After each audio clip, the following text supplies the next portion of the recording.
चंदन लगाया।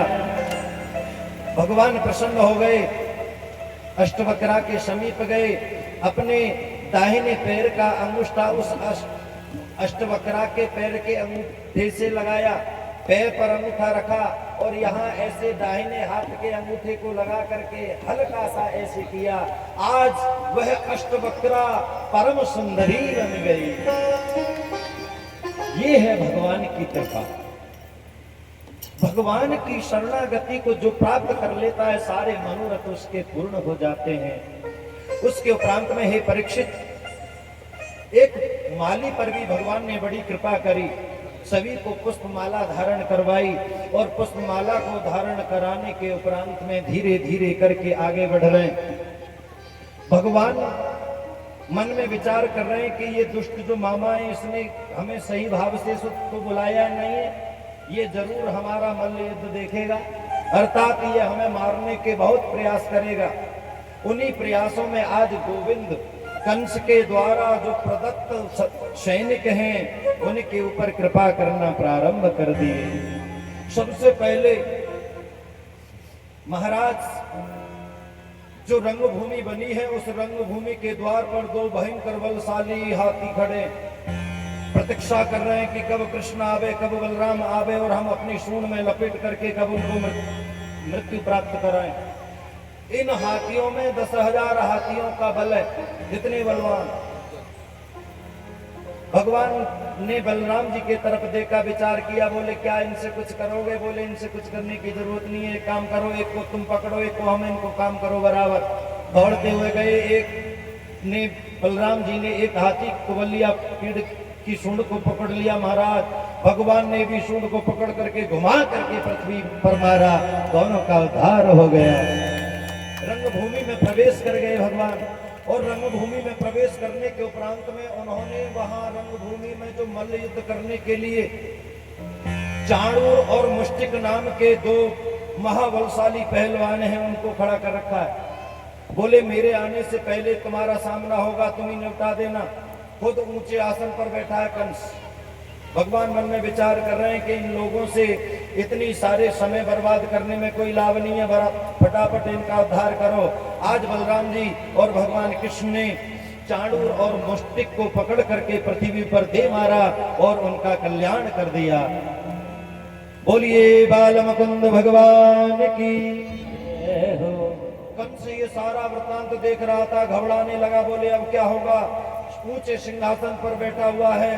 भगवान ने एक क्षण भी विलंब नहीं किया, दौड़ करके उसके सिंहासन पर चढ़ गए और कंस को, जो कंस के केस हैं, केसों को पकड़ करके पृथ्वी पर खींच करके ले आए।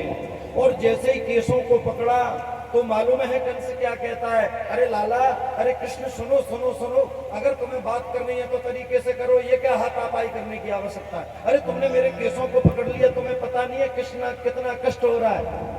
भगवान कहने लगे मामा, आज तुझे केस पकड़ करके जो खींच करके कष्ट होता है वो आज स्मरण हो रहा है। उस दिन तूने विचार नहीं किया जिस दिन मेरी माता को उस रथ से केस पकड़ करके तूने पृथ्वी पर खींच लिया था, तब कष्ट नहीं हुआ होगा मेरी मां को। आज मैंने तेरे इन बालों को पकड़ करके यहां ले आया तो कहता है कष्ट हो रहा है। जाकी फटी न पीर विवाई, वो का जाने पीर पर आई। आज तेरे ऊपर घटित हो रहा है तो तुझे लग रहा है कि कष्ट होता है। उस दिन तेने एक बार भी विचार नहीं किया मामा, तूने बहुत अपराध किए। न जाने मुझे मारने के लिए कितने कितने नवजात शिशुओं को मृत्यु प्राप्त करा दी। तूने मुझे मारने के लिए भी कोई कसर नहीं छोड़ी, लेकिन चिंता मत कर, अब तू मुझे मारेगा, ये तो अब वक्त बताने वाला है कि कौन किसको मारेगा। कहने लगे देख, मारने की और झगड़ने की कोई बात नहीं है, वो इंसान से गलती हो जाती है, लेकिन उसका मतलब ये थोड़ा ही है। बोले आज बड़ा धर्म का प्रवचन कर रहा है मामा, है? एक क्षण विचार नहीं किया, इतने भयंकर क्रोध में है, क्योंकि शास्त्र कहता है कि जो माता पिता का अपमान करता है, जो जाकर चाहे कितना कुछ भी हो, वो जिसने जीवन में रहकर अपने माता पिता का अपमान किया है, भगवान उसे स्वप्न में भी स्वीकार नहीं करते हैं, कभी नहीं करते। छोटे छोटे बालक हैं, कुछ भी बोल जाते, बड़े होकर के फिर वही माता पिता को आकर के गालियां दे रहे हैं। क्या तुम्हारे माता पिता ने तुम्हें इसीलिए पाल पोस करके बड़ा किया था कि आगे चल करके तुम उनका अपमान करोगे? एक बार भी विचार नहीं करते हैं। जिस माता ने, ये मातृभाव होता है, जिस माता ने 9 माह गर्भ में रख करके तुम्हारा भरण पोषण किया और सुरक्षित इस पृथ्वी पर जन्म दिया, जन्म के उपरांत भी अपनी सारी व्यवस्थाओं का परित्याग करके केवल तुम्हें बड़ा करने में अपनी सारे जीवन को लगा दिया, इसलिए कि तुम आगे चल करके हमारा अपमान करो।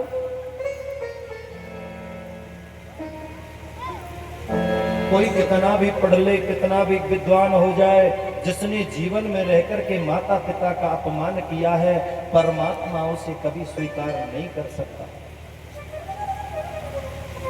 मामा तूने मेरे लिए जो किया कोई बात नहीं, तूने मेरी माता को जो कष्ट पहुंचाया है उसका तो निश्चित मुझे बदला लेना ही होगा। बलदाऊ भैया की तरफ देखा, क्या करें? बोले करना क्या है, निपटाना है। बोले शीघ्रता करो क्योंकि दुष्ट को ज्यादा देर रोकना नहीं चाहिए।